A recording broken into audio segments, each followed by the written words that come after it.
Reviews of books I haven't read in years. Okay, The Book of Imaginary Beings by George Louis Borges. So, I will admit, most of these I've been trying my best to record spur of the moment without doing any research. The idea is literally what I remember. But this one, I recorded way back when I was recording the bees, and then realized that I just didn't have a video out of it. I didn't say enough, none of it was coherent, none of it was cohesive, and then it was at that moment, after having owned this book for probably about 2 decades, I realized this book is by Borges.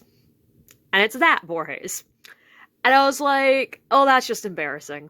Yeah, I bought this book thinking it was a bestiary of actual, like, mythological beings. And I bought it just like it was a sale at Books A Million. It was not in the normal categories, which is probably why I realized it is not a bestiary. It is, in fact, an art book is the best description of it.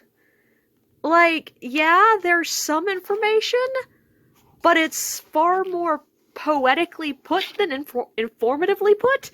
It's really sort of a book of poetry about some real and some more than usually imaginary beings. Like, some of these are not really mythological beings that you'd find in a book of historical mythology. Some of them are imaginary beings, as in they came to his imagination, I suspect. But because it was not at all what I was looking for, and because I am not someone who's super poetically inclined, I don't remember enjoying it. But I specifically remember putting it on my shelf and going, you should read this again when you're older, when you know what it is, and maybe then you'll like it. So I think it's time that maybe I should revisit it.